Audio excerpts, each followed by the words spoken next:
좋습니다. 잘 오셨습니다. 축복합니다. 사랑합니다. 오늘 찬송처럼 때를 따라 은혜 베풀어 주시는 하나님의 은혜가 있습니다. 늘 우리와 함께 하시면서 부어 주시는 은혜도 있지만 때를 따라서 이렇게 비처럼 하늘에서 준비하셨다가 이렇게 구름으로 비를 내려 주시는 은혜가 있는데요. 그 은혜를 늘 누리며 살아가시기를 바랍니다.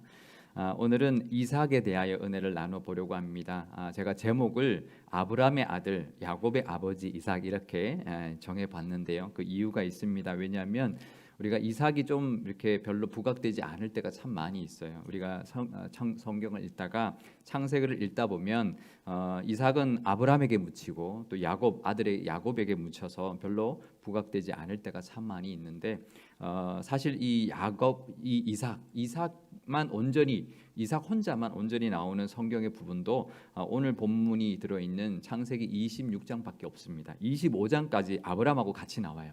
그러다가 25장 뒷부분에 아들 에서와 야곱이 태어나고요.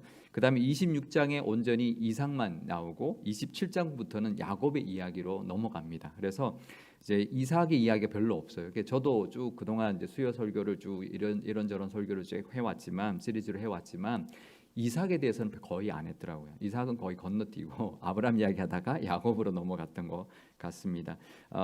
이삭 혼자만 나오는 사건도 별로 없습니다. 26장 외에는 거의 없고요. 그래서 이삭이 그렇게 크게 조명되지는 않을 때가 참 많이 있는데 우리가 요즘 다시 세우소서라는 그런 관점으로 우리 성경의 인물들을 우리 함께 살펴보고 있는데 오늘 이 이삭을 통해서 다시 세우는데 이삭이 어떻게 쓰임을 받았는지 또 우리도 어떻게 쓰임을 받을 수 있는지 또 어떻게 이삭처럼 은혜를 누릴 수 있는지를 깨닫고 이삭이 받았던 은혜를 누리시기를 바랍니다. 이삭이 절대로 그냥 묻혀버릴 그런 사람은 절대 아닙니다. 그냥 묻혀버릴 수 있는 그런 이제 사람이 아니고 우리가 이제 충분히 이삭으로부터 얻을 수 있는 은혜가 있는데 우리가 성경의 인물 중에 어떤 인물의 은혜를 누리고 싶으냐 또 우리 자녀들이 어떤 성경의 인물의 은혜를 누리고 싶으냐 하면 누가 생각나나요? 어떤 우리 성경의 인물의 은혜를 우리 자녀나 내가 받았으면 좋겠다라는 생각하고 계시는 인물이 있으신지요? 뭐 솔로몬도 사실은 굉장히 큰 왕이고 뭐 모든 부귀 영화를 누렸지만 나중에는 또 많은 아내들로부터 온 나라를 우상 숭배 빠뜨리게 했으니까 솔로몬도 좀 그렇고 다윗도 사실은 너무나 고생을 많이 했었고 특히 이 네 명의 족장 뭐 이제 중에서 고르라고 해도 아브람, 야곱, 요셉 같은 그런 인물들의 그런 은혜보다는 차라리 이삭의 은혜를 더 우리 자녀들에게 주고 싶다면 자녀들이 누리려면 이삭 같은 은혜를 누리면 좋겠다라는 생각을 많이 할 때가 있습니다. 왜냐하면 아브람은 70평생을 살던 고향을 떠나서 그 외딴 곳으로 하나님의 명령을 따라 갔거든요. 근데 이민 1세죠, 그죠? 이민 1세인데 보통 이민은 더 좋은 환경의 이제 나라로 갑니다. 근데 이제 예를 들면 이런 거죠. 아프리카 오지나 뭐 정말 그 덥고 습한 그런 동남아 같은 환경이 아주 더 훨씬 더 열악한 곳으로 이민을 간 것 같은 그런 이제 경우가 바로 이 믿음으로만 이제 하나님의 명령을 따라갔던 경우가 아브람이고요. 야곱 같은 경우는 삼촌 라반 집에 가서 고생하다가 가나안 땅으로 이제 돌아왔는데 아들 요셉이 금세 이제 잃어버리고 죽은 줄 알고 있다가 나중에 애굽에서 죽게 되는 그런 인생을 참 파란만장한 인생을 살았고 요셉도 그렇죠. 노예로 팔려갔고 죄수로 감옥살이를 했고 나중에 총리가 되긴 했지만 이국 땅 애굽에서 평생을 살다가 거기서 죽었죠. 그러니까 이제 성경의 인물들 보면 다니엘도 포로로 갔다가 총리가 됐고 뭐 이런 여러 그 성경의 인물들 중에서 정말 우리 자녀가 받으면 좋겠다라고 하는 그런 성경의 인물은 아마 이삭이 아마 어떻게 보면 가장 우리 자녀들이 받으면 좋겠다라는 은혜가 아닐까 그런 믿음의 사람이 아닐까라는 생각을 해보게 되는데요. 믿음의 조상 아브라함의 아들로 태어났습니다. 이민 2세로 태어난 것이죠. 가나안 땅 그런데 그 가나안 땅에서 한 번도 벗어난 적이 없이 살다가 그 가나안 땅에서 살다가 죽었습니다. 그러니까 거의 그 브엘세바 그러니까 우리 이스라엘을 이야기할 때 단부터 브엘세바라고 하는데 제일 남쪽에 있는 도시가 브엘세바인데 브엘세바 바로 그 위에 있는 헤브론 그 다음에 가끔 이제 브엘라헤로이라고 하갈이 이제 가서 우물에서 하나님을 만났던 그러니까 이제 남쪽 지방 가나안 땅의 남쪽 지방 베델까지 가지도 않았고요. 이제 뭐 그 베델 말고 뭐 이제 예루살렘이나 뭐 그런 데까지도 거의 가지 않고 거의 남쪽 지방에서 평생을 살다가 죽었습니다. 이제 쌍둥이 두 아들을 낳았는데 에서와 야곱이 좀 갈등이 있어서 아들 야곱을 사돈 집으로 보내긴 했지만 뭐 그 정도의 뭐 인생의 굴곡은 없는 사람이 없겠죠, 그죠? 결국 말년에 이제 죽을 때는 두 아들이 지켜보는 가운데서 생을 마감을 했습니다. 창세기 35장 27절에서 29절 말씀 제가 읽어드리겠습니다. 야곱이 기럇 아르바의 마므레로 가서 그의 아버지 이삭에게 이르렀으니 기럇 아르바는 곧 아브람과 이삭이 거류하던 헤브론이더라. 이삭이 나이가 180세라. 이삭이 나이가 많고 늙어 기운이 다함에 죽어 자기 열조에게로 돌아가니 그의 아들 에서와 야곱이 그를 장사하였더라. 그러니까 야곱이 죽을 때 두 아들의 이제 그 임종을 다 지켜 왔고 헤브론 거기서 이제 죽어서 장사가 되었다라는 거죠. 그러니까 거기서 평생을 그 지역에서 살다가 죽었다라는 거죠. 비교적 아주 편안하게 살다가 편안한 생을 마감하고 아주 편안하게 숨을 거두었던 모습을 볼 수가 있습니다. 그렇다고 해서 이 이삭이 믿음을 본받을 만한 부분이 없는 아주 평범한 사람이었다. 그렇게 볼 수도 없는 것이 이 이삭의 믿음도 대단한 믿음이기 때문입니다. 믿음의 2대의 복을 이제 받았고요. 그 은혜를 누렸던 믿음의 사람이었습니다. 우리 부모 입장에서는 우리가 만약에 믿음의 1세라면 우리 다음 세대들 또 우리가 믿음의 2세가 아니고 그래도 믿음을 물려받아 왔더라도 우리 다음 세대들이 우리 자녀들이 또 우리 자손들이 이삭 같은 은혜를 누리면 좋겠다라는 바람들이 있을 텐데 오늘 이 이삭의 믿음의 모습을 우리가 살펴보고 그 믿음의 모습을 통해서 우리의 자녀들과 우리 자손들이 이 이삭 같은 은혜 또 하나님 앞에 쓰임 받는 은혜를 누리시기를 축복드립니다. 이삭이 태어나고 이삭에 대한 첫 성경의 기사가 무엇이냐면 이삭이 태어나는 기사가 있고요. 그 다음에 처음으로 나오는 이삭이 나오는 기사는 바로 아브라함이 이삭을 데리고 모리아 산으로 가서 이삭을 번제물로 하나님 앞에 드리는 그런 장면입니다. 창세기 22장 2절, 6절, 9절, 10절 말씀을 제가 읽어드리겠습니다. 여호와께서 이르시되 내 아들 내 사랑하는 독자 이삭을 데리고 모리아 땅으로 가서 내가 내게 일러준 한 산 거기서 그를 번제로 드리라. 아브라함이 이에 번제나무를 가져다가 그의 아들 이삭에게 지우고 자기는 불과 칼을 손에 들고 두 사람이 동행하더니 하나님이 그에게 일러주신 곳에 이른지라. 이에 아브라함이 그곳에 제단을 쌓고 나무를 버려놓고 그의 아들 이삭을 결박하여 제단 나무 위에 놓고 손을 내밀어 칼을 잡고 그 아들을 잡으려 하니. 네, 우리가 잘 아는 장면이죠. 아브라함이 이삭을 바치는 장면인데 아브라함이 하나님의 명령을 듣고 이삭을 데리고 함께 사흘 길을 갑니다. 물론 이제 종들도 같이 갑니다. 그런데 이제 이삭을 잡아서 죽여야 되니까 이 종들은 밑에 두고 산 아래 두고 이삭에게 번제해야 할 나무를 지고 그 산에 오릅니다. 그런데 이삭 산에 올라가서는 정작 아브라함이 그 이삭을 결박하고 제단 위에 눕히고 칼을 들어서 이삭을 죽이려 했던 것이죠. 이때 이 장면에서 우리는 이제 아브라함의 믿음만 이야기하고 그냥 넘어가는 경우가 많이 있습니다.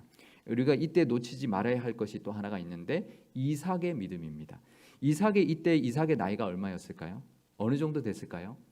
이삭이 너무 어려가지고 그냥 아브라함이 이렇게 잡아서 탁 결박하고 해도 꼼짝을 못했을까요? 사흘 길을 그 종들과 아브라함과 같이 걸어갈 수 있는 나이였고 나무를 지고 이 번제를 태울 정도의 나무면 양이 뭐 적지 않았을 겁니다. 그것을 지고 산을 오를 수 있는 나이였으니 꽤 성장한 나이였을 텐데요. 요세푸스라는 역사학자가 있습니다. 예수님 당시의 역사학자입니다. 그래서 기독교인은 아닌데 이제 유대인으로서 유대 역사를 기록한 사람이어서 이 사람의 기록이 굉장히 많이 남아 있습니다. 그래서 이제 굉장히 그 성경 외에 이제 기록으로 굉장히 객관적인 자료들을 주고 있는데 이 요세푸스의 기록에 따르면 이때 이삭의 나이가 약 25세 정도였다라고 보고 있고 유대에는 랍비들의 전승이 있습니다. 랍비들 쭉 전에 내려오는 랍비들의 그 이제 전승이 있는데 이제 어머니 사라가 이삭이 37세에 죽었거든요. 그러니까 그 바로 전에 나오는 성경의 기사이기 때문에 한 35세 정도였을 것이다 이렇게 보고 있는데 그러니까 한 20대 아니면 30대였다라는 거죠. 그러면 아브람의 나이가 이삭이 100세에 이제 아브람 나이 100세에 나왔으니까 120에서 130세 정도 되는 그런 아브람을 이 20, 30대 이 아들이 이길 수 있었을까요? 없었을까요? 힘으로 못 당하죠. 그런데 이걸 그렇게 결박해도 가만히 있었다라는 거죠. 다윗이 헤브론에서 왕이 되었을 때가 나이가 30세였습니다. 그러면 골리앗을 죽인 나이가 몇 살일까요? 20대였어요. 그러니 지금 이 20, 30대면 지금 완전 장수로서 완전히 왜 이렇게 싸움에 나가서 싸워서 이길 정도의 그런 이제 한창 때 나이였다라는 거죠. 그런데 아브람이 결박하고 제단 위에 올려놓는데 아무런 그 이삭의 반응이 기록되어 있지 않습니다. 아무 말도 하지 않고 아무 저항도 하지 않았다라는 거죠. 그러니까 이삭의 입장에서 무슨 생각이 했을까요? 이삭이 지금 그 제물을 드릴 때 어떻게 드리는지 다 알았을 거예요. 늘 아버지와 함께 제물을 드렸을 테니까. 그래서 이제 이삭이 묻잖아요. 지금 번제할 불도 있고 칼도 있고 나무도 있는데 번제할 어린 양은 어디 있습니까? 이렇게 묻잖아요, 그죠? 그러니까 다 압니다. 지금 자기가 지금 무슨 일을 당하고 있는지 아는 거죠. 그러면 이제 자기가 죽겠구나, 자기 재물이구나라는 것을 알았을 텐데, 그럼 아버지가 지금 제정신이 아니구나, 나이가 좀 너무 많이 드셨구나. 그래서 아버지 이건 아닙니다. 이러지 마십시오. 이래야 되는데 전혀 그런 반응이 나오지 않습니다. 이제 그래서 결국은 이제 이삭이 그렇게 이제 칼을 들어서 이제 죽이는 상황까지 온 거죠. 그러니까 아브람이 그때 우리 아브람의 이제 우리가 믿음만 보지만 이삭이 아무 반응이 없어 우리 그냥 넘어갈 때가 많이 있는데 이게 그러면 이삭은 왜 그랬을까? 왜 그렇게 아무 반응 없이 그냥 힘없는 그 아버지 연세 많은 아버지에게 결박당해서 칼을 들어서 내리칠 때까지 아무런 말도 안 하고 아무런 저항도 하지 않았을까? 왜 그랬을까요? 그 믿음이죠. 믿음. 그러니까 아브라함의 믿음에 대한 순종의 믿음이죠. 아버지가 지금 하나님께 순종하고 있구나. 아버지의 믿음이구나. 그러면 나도 순종해야지. 그러니까 아버지 믿음에 대한 순종의 믿음이 있었던 것이죠. 우리가 그 에스더의 죽으면 죽으리라라는 그 믿음을 굉장히 높이 평가합니다. 근데 이삭의 믿음이 죽으면 죽으리라. 내가 죽으면 죽으리라. 이제 그 상황으로 그냥 있었던 것이죠. 그러니까 더 큰 믿음이 에스더보다 훨씬 더 지금 칼이 눈앞에 와서 지금 이제 끝나는 바로 죽기 직전까지 갔던 믿음이니 나는 죽으면 죽으리라. 아버지 믿음으로 나도 하나님 앞에 이렇게 제물이 된다면 나는 죽으면 죽으리라. 이제 그 믿음이 있었던 것이죠. 아브라함에게도 이 사건은 굉장히 중요한 사건이지만 이삭에게는 평생을 좌지우지하는 그런 믿음의 사건이었을 겁니다. 그리고 그걸로 끝이 아니라 그때 하나님이 개입하시잖아요, 그죠? 그리고는 자기를 살려주셨어요. 그리고 자신을 대신해서 순양을 예비해 주신 것을 보았어요. 자기 경험했어요. 이게 아브라함의 경험보다 이삭의 경험이 훨씬 더 강할 겁니다. 자기 죽을 뻔한 죽음의 문턱까지 갔다가 하나님이 건져 주셨고 대신 순양을 제물로 바치게 한 사건을 경험했으니 믿음에 있어서 정말 귀한 정말 평생에 잊을 수 없는 신앙의 경험을 했을 겁니다. 어쩌면 이제 속으로 그랬을 수도 있습니다. 다니엘의 세 친구의 고백처럼 하나님 아버지가 지금 나를 제물로 잡아서 지금 하나님께 바치려고 합니다. 저를 이 위기에서 건져 주십시오. 하지만 그리 아니하실지라도 저는 순종하겠습니다. 이게 그리 아니하실지라의 믿음도 있었을 겁니다. 그렇게 이제 그 다니엘의 세 친구를 살려준 것처럼 이 이삭도 하나님이 살려주셨던 것 평생에 잊지 못할 믿음의 경험이었을 텐데요. 그 경험을 그 믿음으로 이 이삭은 넘어갔고 그것을 붙들고 그 믿음에 아버지의 그 믿음을 물려받는 그런 믿음으로 이제 살았는데요. 그리고 난 뒤에 나중에 이제 결혼을 하죠. 이제 아브라함이 죽기 전에 이제 아들을 빨리 결혼시켜야 되겠다라고 해서 리브가와 결혼을 하게 되고요. 그 다음에 이제 두 아들을 이제 낳는데 그러면서 이제 흉년이 듭니다. 아브라함은 죽고 흉년이 드는데요. 그 장면이 오늘의 본문의 장면이죠. 앞부분 26장 1절에서 2절 말씀 제가 다시 한번 읽어드리겠습니다. 아브라함 때에 첫 흉년이 들었더니 그 땅에 또 흉년이 들매 이삭이 그랄로 가서 블레셋 왕 아비멜렉에게 이르렀더니 여호와께서 이삭에게 나타나 이르시되 애굽으로 내려가지 말고 내가 네게 지시하는 땅에 거주하라. 그러니까 지금 흉년이 들었는데 아브라함이 가나안 땅에 왔을 때 들었던 것과 같은 그만큼 심각한 흉년이 또 들었다라는 거죠. 그러니까 거의 몇십 년에 한 번 올까 말까 그런 흉년이 들어서 이제 또 아브라함처럼 이 이삭도 애굽으로 내려가려고 이제 간 거죠. 그랄로 가는 게 최종 목적지가 아니고 블레셋 땅을 지나서 그랄을 지나서 해안길을 따라 애굽으로 가려고 했던 것이죠. 그러니 하나님이 애굽으로 내려가지 말아라. 그리고 이 내가 지시한 이 땅에 머물러 있어라라고 했던 것이죠. 그래서 이삭이 그 땅에 머무르게 됩니다. 그러면서 아브라함과 맺었던 언약을 이삭에게 다시 해 주시는데요. 3절 4절 말씀입니다. 제가 읽어드리겠습니다. 이 땅에 거류하면 내가 너와 함께 있어 내게 복을 주고 내가 이 모든 땅을 너와 네 자손에게 주리라. 내가 내 아버지 아브라함에게 맹세한 것을 이루어 내 자손을 하늘의 별과 같이 번성하게 하며 이 모든 땅을 내 자손에게 주리니 내 자손으로 말미암아 천하 만민이 복을 받으리라. 아멘. 하나님이 이제 이 흉년이 들었지만 애굽으로 가지 말고 이 땅에 있어라. 흉년 동안 내가 지켜줄 것이고 네가 이 약속을 지키면 이 땅을 너에게 주고 너의 자손을 하늘의 별과 같이 많게 해주겠다라고 했던 그 아브라함에게 했던 약속을 이 이삭에게 대신 다시 해주셨던 것이죠. 그래서 그 믿음으로 거기에 있었고요. 아브라함이 저질렀던 실수를 저지르지 않습니다. 애굽으로 가지 않았습니다. 그 땅에 머물러 있었습니다. 그래서 그 땅이 블레셋 땅이긴 하지만 그래도 그 땅이 가나안 땅의 일부였기 때문에 하나님이 주기로 했던 약속했던 땅이었기 때문에 이 이삭은 약속의 땅을 한 번도 평생 떠난 적이 없고 거기서 태어나서 거기서 숨을 거뒀던 것이죠. 결국은 그 땅에서 가뭄을 피할 수 있었고요. 하나님의 도우심으로 그 땅에서 농사를 지었습니다. 원래 이 이삭과 이 아브람 이 사람들은 목축업을 하는 사람입니다. 양을 기르고 그런 사람들인데 그 땅에 가서 농사를 지었죠.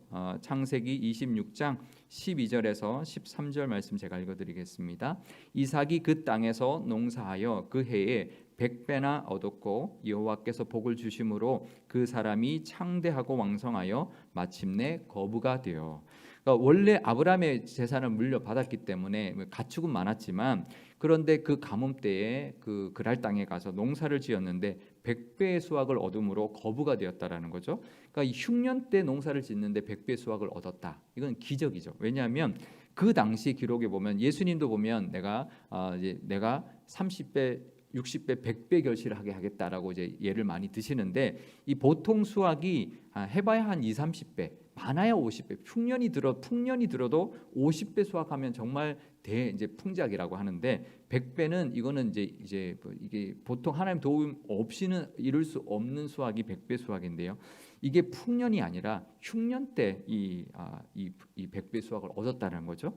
그것도 농사를 짓던 사람도 아니고 그런 사람이 그 땅에서 100배의 수확을 얻어서 거부가 되었다라는 거죠. 이건 하나님이 그의 믿음에 역사해 주신 기적이었던 것이죠. 우리 이 이삭이 받았던 이 복을 우리 자녀들이 받으면 좋겠죠. 우리 자녀들이 믿음으로 잘 버텨서 거기서 하나님이 100배의 수확을 내고 또 그 어려운 그 흉년 가운데도 요즘처럼 코로나 아니면 어떤 경제 위기 이런 가운데도 하나님 복을 주셔서 정말 100배의 수확을 얻는 이제 그런 은혜를 누리면 믿음으로 그런 은혜를 누리면 좋을 것 같습니다. 비록 우리는 좀 고생을 하고 정말 믿음으로 잘 믿음을 지켜왔지만 우리의 다음 세대들, 우리 자녀들, 우리 자손들은 이 이삭처럼 믿음이 잘 자라서 하나님의 말씀에 잘 순종하고 어떤 어려움 없이 하나님의 은혜를 누리고 또 어느 정도 복을 받아서 세상 사람들에게 부러움을 받고 또 영향력을 미치는 그런 믿음의 사람이 된다면 우리 부모의 그 바람이 그거 이상이 없을 겁니다. 그런 믿음의 모습을 보였던 사람이 바로 이 이삭이라는 거죠. 그런데 그 이유가 오늘 본문에 나옵니다. 이삭이 이런 복을 누렸던 것, 이삭이 이런 믿음을 가졌던 이유가 오늘 본문 마지막에 나오는데요. 창세기 26장 5절 말씀입니다. 제가 읽겠습니다.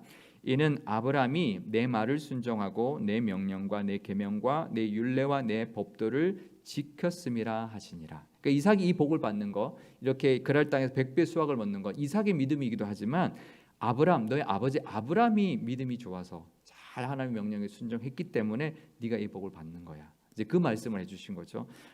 이삭이 하나님의 언약을 받고 누리고 또 그 복을 누리고 있는 것은 아브라함의 그 순종과 아브라함의 믿음을 잘 지켜서 잘 물려줬기 때문이라는 것입니다. 그러니까 우리가 그만큼 우리의 믿음을 잘 지키는 것, 아브라함이 그 믿음이 좋았기 때문에 그 믿음의 아들인 이삭이 그대로 그 믿음을 물려받았고 그 믿음의 유산 때문에 이삭이 이렇게 믿음을 잘 자라와서 믿음의 사람이 되었을 뿐만 아니라 그 은혜를 받아서 편안하게 잘 살다가 하나님을 높이면서 하나님을 이 그 땅 가운데 영화롭게 하면서 살았던 인물이다라는 것을 우리가 알 수 있는 것입니다. 그래서 우리의 믿음이 우리 자녀들에게 그대로 이어집니다. 우리의 믿음을 잘 지켜야 되는 이유 중에 하나도 나도 하나님의 은혜를 누려야 되지만 우리의 자손들을 위해서라도 우리의 믿음을 잘 물려주면 그 믿음의 유산으로 말미암아 우리의 자녀들이 믿음의 사람으로 또 복을 누리면서 이삭 같은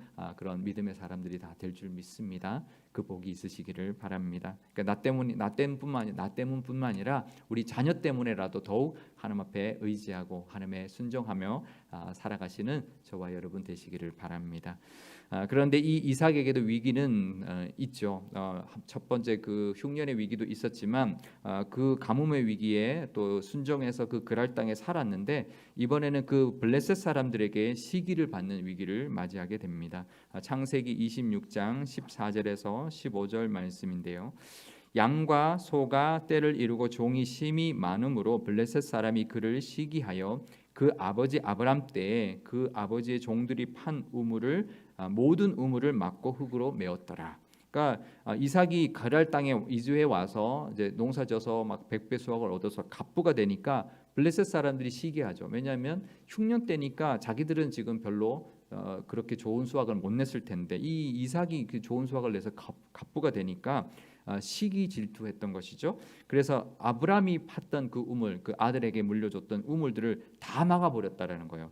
그 땅에는 우물이 생명입니다. 왜냐하면 가축들도 먹여야 되고 또 물이 없으면 사람도 살 수 없고 그런데 우물을 막았다라는 건 이거는 거의 생명을 위협하는 행위. 또 싸움을 완전 전쟁을 걸어오는 그런 행위와 다름없는데 근데 이삭이 그들과 부딪히지 않습니다. 싸우지 않고요. 그냥 가만히 있습니다. 그러자 블레셋 사람들이 보니까 자기 나라 백성들하고 좀 다툼이 있으니까 이삭 보고 그냥 나가라고 합니다. 이삭은 아무 죄가 없는데 이삭 보고 나가라고 하는데도 이 블레셋 왕에게 아무 말하지 않고 거기를 떠납니다. 그런데 조금 옮겨서 장막을 짓고 또 우물을 파는데 팔 때마다 우물이 나오지만 또 블레셋 사람들이 쫓아와서 그 우물을 다 빼앗아 갔죠. 그래서 그 이후에도 우물을 2개나 더 빼앗겼는데요. 창세기 26장 20절에서 22절 말씀 제가 읽어드리겠습니다. 그랄 목자들이 이삭의 목자와 다투어 이르되 이 물은 우리의 것이라 하매 이삭이 그 다툼으로 말미암아 그 우물 이름을 에색이라 하였으며 또 다른 우물을 팠더니 그들이 또 다툼으로 그 이름을 신나라 하였으며 이삭이 거기서 옮겨 다른 우물을 팠더니 그들이 다투지 아니하였으므로 그 이름을 르호봇이라 하여 이르되 이제는 여호와께서 우리를 위하여 넓게 하셨으니 이 땅에서 우리가 번성하리로다 하였더라. 아멘. 그러니까 에색이라는 이름, 우물의 이름이 다툼이라는 뜻이고요. 신나라고 하는 그 이제 우물의 이름은 대적함이라는 뜻입니다. 르호봇은 장소가 넓다라는 뜻인데, 그러니까 에색도 이제 에색을 팠는데도 또 다툼이 있었고, 신나를 팠는데도 대적함이 있었다라는 거죠. 그래서 결국은 그 모든 우물들 팠던 걸 다 빼앗기고 이제 르호봇까지 가서 이제 우물을 팠을 때는 그 땅은 넓은 땅이어서 그랄 사람들이 더 이상 이제 싸우지 않고 다투지 않고 빼앗아 가지 않아서 거기서부터 이제 그 땅이 이제 헤브론 지역인데 그 땅에서 이제 살 수 있었던 것이죠. 그런데 이삭은 다투지 않았습니다. 그 사람 대적하는 그들에게 그냥 묵묵히 그냥 내어주고는 계속 장막을 옮겨가면서 계속 우물을 팠죠. 사실 우물을 판다고 해서 파진 게 나오는 게 아니거든요. 우물 판다고 다 나오나요? 우리가 사는 동네도 물이 많은 지역도 우물 판다고 다 나오지 않죠. 근데 그 땅은 물이 귀하기 때문에 우물을 판다고 다 나오지 않습니다.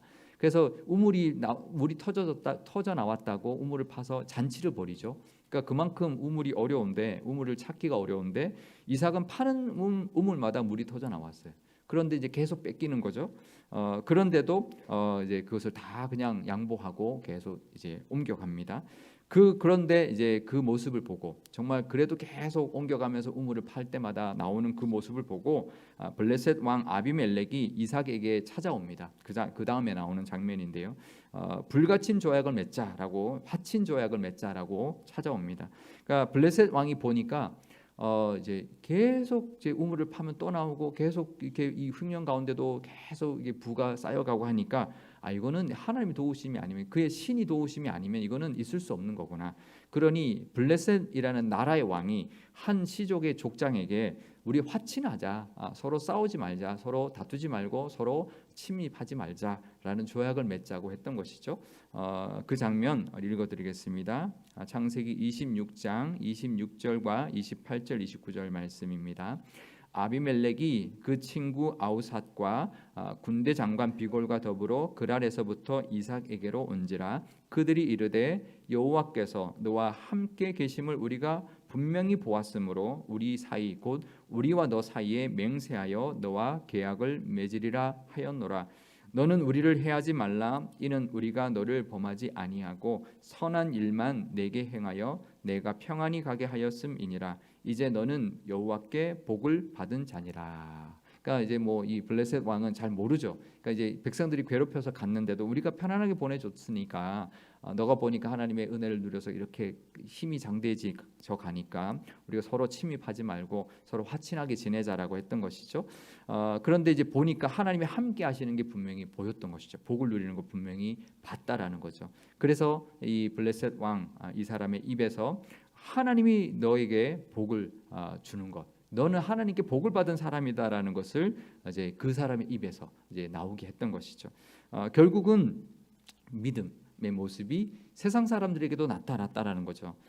이 이삭의 이 믿음이 결국은 하나님의 하실 것이다, 하나님만 붙들고 나가는 그런 모습이 결국은 복으로 나타났고 세상 사람들에게도 인정받는 모습이 있었다라는 거죠. 그래서 더 이상은 이제 괴롭힘이나 대적함을 당하지 않고 그렇게 믿음의 가정 또 믿음의 그 공동체, 그런 민족을 세워 나갈 수 있었는데요. 이 이삭의 믿음이 어떤 믿음일까요?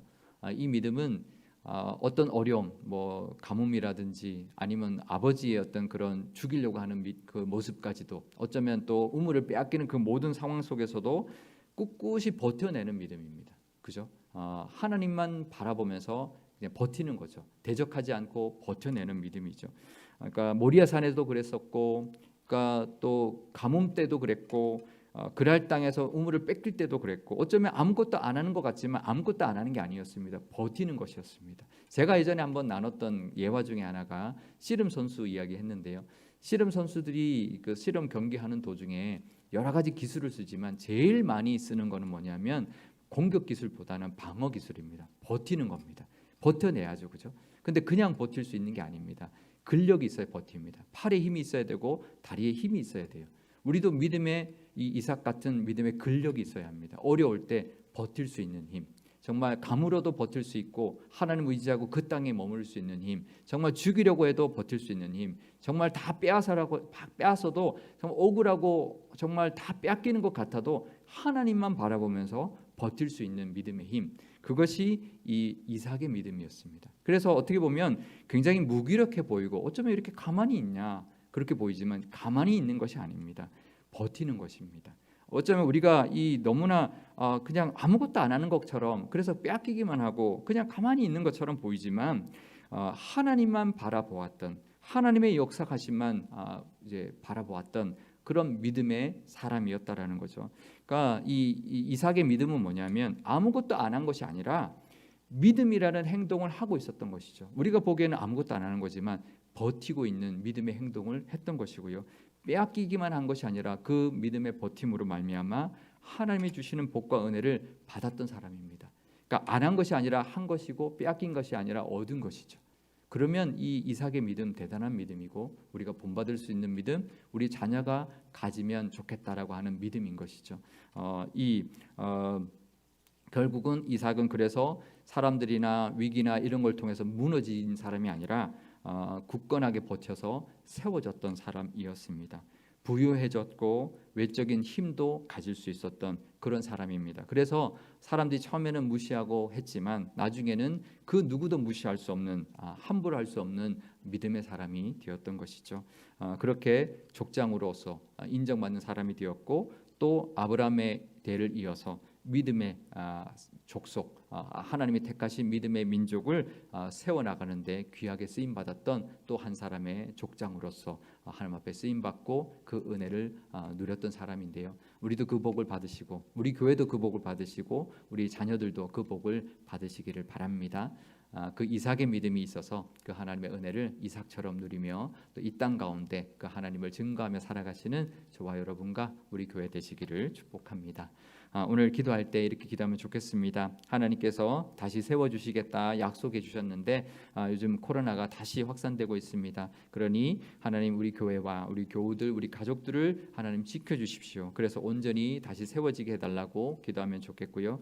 우리의 믿음의 유산을 우리의 자녀들과 우리 교회 학교 아이들에게 잘 물려줄 수 있도록 하나님 우리의 믿음을 지켜주시고 우리 자녀들에게 믿음을 잘 이어갈 수 있도록 하나님 인도해 달라고 기도하면 좋겠습니다. 그래서 믿음으로 잘 버텨서 끝내 승리해서 가뭄에도 100배, 또 파는 우물마다 샘이 터져 나오고 세상 사람들에게도 믿음을 인정받는 믿음의 사람들, 또 우리의 믿음의 교회가 되게 해달라고 우리 함께 잠깐 기도하겠습니다.